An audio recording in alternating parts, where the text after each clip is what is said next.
The rain poured in sheets as I pulled into my brother's driveway, my wipers struggling to keep up with the relentless storm. It was supposed to be a simple trip, pick up the anniversary gift he had been holding for me, surprise Olivia with something special, and remind her of the love we built over the years. I never expected to see her car parked outside. At first, I told myself it was nothing. Maybe she had stopped by to drop something off. Maybe she had called him for advice about my gift, wanting to make sure it was perfect. But then I heard it, her laughter. Light, playful, familiar. A sound I had once thought belonged only to me. I turned off the engine, letting the patter of rain on the windshield fill the silence. My grip tightened on the steering wheel as I stared at the warmly lit windows of my brother's house. A place where I had spent countless evenings, where we had grown up together, where trust was supposed to be unbreakable. I got out of the car, my shoes sinking into the muddy driveway. The cold bit at my skin, but I barely felt it. I moved toward the house with slow, deliberate steps, my mind racing ahead of me. Maybe I was wrong. Maybe there was an explanation. Then I saw them. Through the thin crack between the curtains, my world shattered. Olivia stood in the glow of the living room, her back to me, her hair cascading over her bare shoulders. My brother was close, too close, his hand resting on her waist, fingers tracing lazy circles over her dress. She leaned in, whispering something in his ear, and he grinned before leading her toward the bedroom. I staggered back, breathless, the scene burning into my mind like a scar I would never be able to erase. My wife. My brother. The two people I trusted most in this world. Lightning flashed, illuminating the driveway for a split second, as if the universe itself wanted me to see the truth in all its cruel clarity. And in that moment, something inside me broke. I don't remember driving home that night. The rain was relentless, blurring the road, but my mind was darker than the storm raging around me. The image of Olivia in my brother's arms was seared into my skull, replaying over and over like a cruel joke. Every time I closed my eyes, I saw the way she leaned into him, the way his hands, held her like she belonged to him. I parked in the driveway and sat there, gripping the steering wheel until my knuckles turned white. I should have stormed in. I should have ripped the door open, demanded an explanation, demanded the truth. But I didn't. Instead, I let the silence stretch, suffocating in its weight. When I finally walked inside, the house felt unfamiliar. The walls, the furniture, the scent of Olivia's perfume lingering in the air, it all belonged to another life, a life I had been living under a lie. I heard the soft hum of the shower upstairs. She was home. The betrayal hadn't even left her skin yet. I stood at the bottom of the staircase, staring up at the faint glow of the bathroom light spilling into the hallway. Part of me wanted to barge in, to catch her while she was vulnerable, while the water drowned out the lies I knew she would try to spin. But another part of me, one I didn't recognize, wanted to wait, to watch, to plan. I turned away and walked to the kitchen instead, pouring myself a drink with steady hands. The whiskey burned on the way down, but it was nothing compared to the fire raging inside me. Minutes later, I heard her footsteps. "Hey, babe." Olivia's voice was light as she entered the kitchen, towel-drying her damp hair. "You're home late." She had no idea. She had no idea I had seen her, that I had watched her slip into my brother's arms, that the hands she now ran through her hair had been on him just hours ago. I forced a smile, the glass cool against my palm. Yeah, work ran late. A bold-faced lie. And she believed it. She leaned against the counter, stretching like she was tired from a long day. "I missed you." "I bet you did." I wanted to ask her where she had been. I wanted to see her lie to my face. But I knew she had rehearsed it already. The best lies are the ones practiced in the mirror before they're told. So instead, I played my part. I walked over, wrapped my arms around her waist, and kissed her forehead. She melted into me, just like she always did. If I hadn't known better, I might have believed she was still mine. But I did know better. And now, it was my turn to play the game. The next morning, Olivia kissed me goodbye like nothing had changed. Like she wasn't tangled in a web of her own making. I watched her walk out the door, my mind already moving a dozen steps ahead. If she could lie so effortlessly, then so could I. But I wouldn't just lie. I would set the stage, control the story, and let her believe she was still in charge of the script. I needed proof. Not just for me, but for what came next. So, I started with the cameras. I spent the afternoon installing a small, nearly invisible security camera in our bedroom, one tucked high on the bookshelf, angled just enough to capture everything without drawing suspicion. Another in the living room, hidden behind the frame of our anniversary photo. It was almost poetic, really. The smiles in that picture were a lie. Now, so was she. That evening, Olivia came home like clockwork. Her hair was perfect, her makeup fresh, but there was something else, a subtle shift. A glow that hadn't been there for me in months. Long day? I asked as she set her bag down. She sighed, stretching as if she carried the weight of the world on her shoulders. Exhausting. Meetings, errands, you know how it is. Meetings, errands, lies. I nodded, pretending to believe her. Why don't we do something this weekend? I suggested, feigning innocence. Just the two of us. Maybe a cabin getaway? Get some time alone. Her smile faltered for half a second before she caught herself. That sounds amazing, she said, but her voice lacked conviction. Let me check my schedule. She wouldn't check. She wouldn't need to. She already had plans. That night, as she slept beside me, I lay awake staring at the ceiling, listening to the rhythmic sound of her breathing.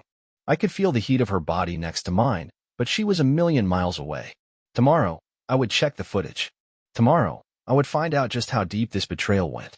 Tomorrow, the game would truly begin. The next morning, Olivia left early, kissing me with the same lips that had lied to me 1,000 times. The moment the door clicked shut, I moved. I grabbed my laptop, pulled up the security footage, and pressed play. The first few hours showed nothing, just Olivia moving around the house, scrolling through her phone, taking a long shower. But then, right around 2:30 p.m., my stomach turned to ice. She was on the phone. I leaned closer, watching as she paced the living room, twirling a strand of hair around her finger, an old nervous habit of hers. Are you alone? She asked, her voice lower, softer. A pause. Then a smile spread across her lips. The kind of smile she used to save just for me. Yeah, she murmured. He's still at work. My fingers curled into fists. Another pause. She let out a small laugh, one I barely recognized anymore. You're awful, she teased. Okay. I'll see you soon. She hung up, ran her fingers through her hair, and glanced at her reflection in the hallway mirror. She adjusted her top, smoothing out imaginary wrinkles, then checked her lipstick. I already knew where she was going. I already knew who she was going to see. But knowing and seeing were two different kinds of pain. I fast-forwarded the footage. She grabbed her keys, checked her phone one last time, then walked out. The timestamp read 2:45 p.m. I checked the GPS tracker I had installed on her car days ago. It took less than a minute for the location to load. My brother's house. My vision blurred. A slow, sickening rage settled into my bones. I should have gone there. Should have stormed in and ended this charade right then and there. But that wasn't the plan. The plan was patience. The plan was control. The plan was letting her think she had won, until it was too late to stop what was coming. So, I sat back, breathing in the betrayal, letting it settle deep in my chest. This wasn't just about what she had done.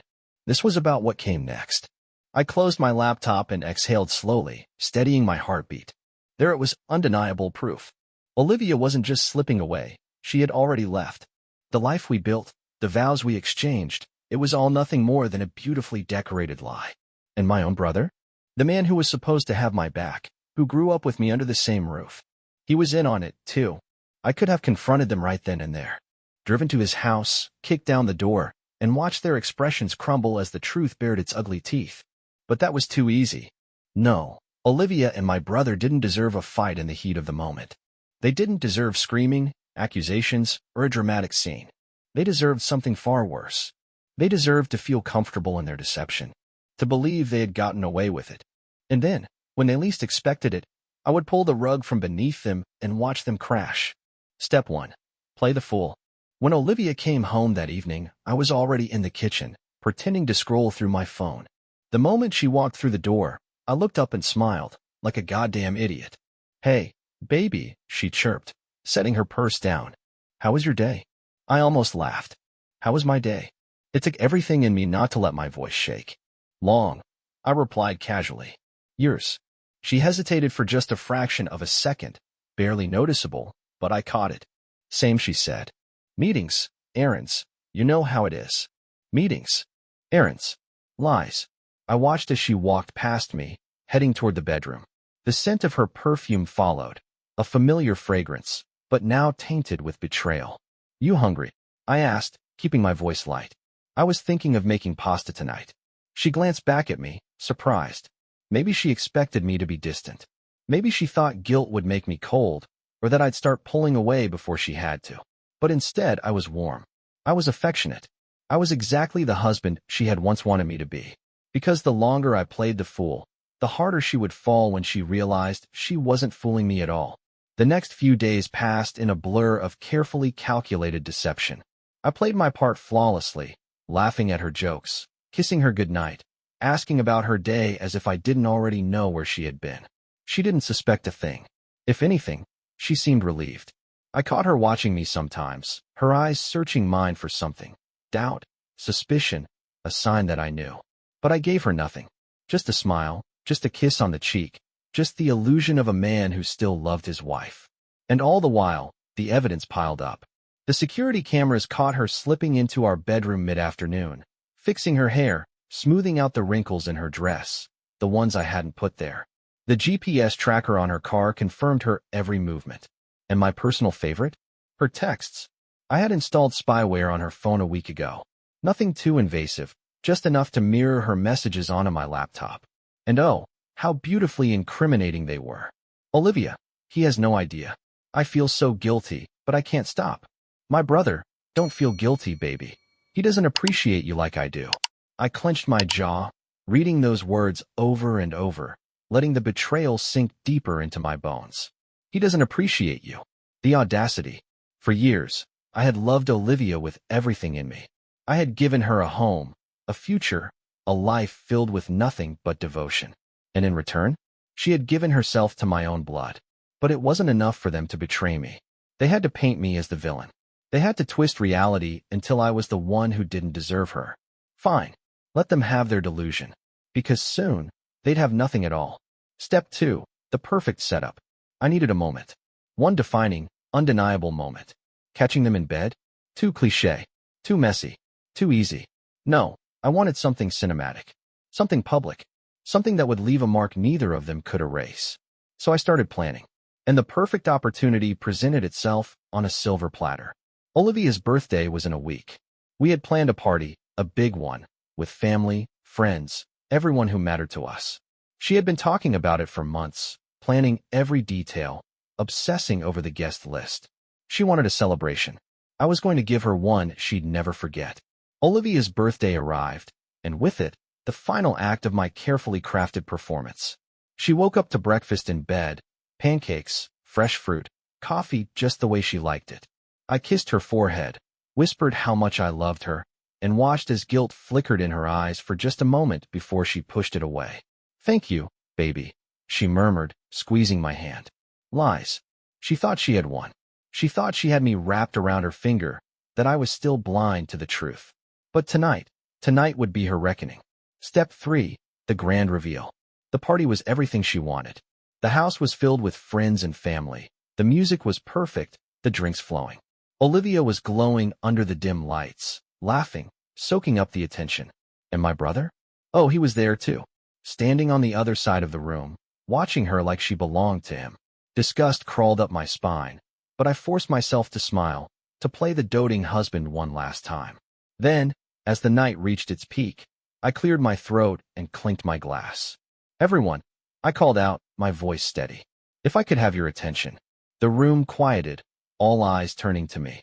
Olivia beamed, expecting some grand romantic speech. Oh, she was getting one. I pulled out my phone and tapped the screen. The projector in the living room flickered to life. And there, in front of everyone, our family, our friends, her parents, played the footage I had collected. The texts, the GPS locations, and finally, the video. Olivia and my brother. Together. Gasps echoed through the room. Someone dropped a glass. My mother covered her mouth in shock. Olivia's face drained of all color. "Wh, what is this?" she stammered, standing frozen in place. I smiled, taking a slow sip of my drink. "Your birthday surprise, sweetheart." She turned to my brother, her breath hitching. He looked like a deer caught in headlights, sweat beading at his temple. "Say something," she hissed, her voice rising in panic. But he had nothing. Because there was nothing to say. The silence stretched, thick and suffocating. Then my father, who had always idolized my brother, spoke. His voice was quiet, full of disappointment. "You disgust me." My brother flinched, his jaw tightening, but he didn't argue. Olivia grabbed my arm, her nails digging into my skin. "Baby, please, let's talk about this." I pulled back, shaking my head. Already did. I reached into my pocket, pulled out an envelope, and placed it in her trembling hands. Divorce papers. Signed. Final. I leaned in, just close enough for only her to hear. You deserve each other. Then I turned and walked away.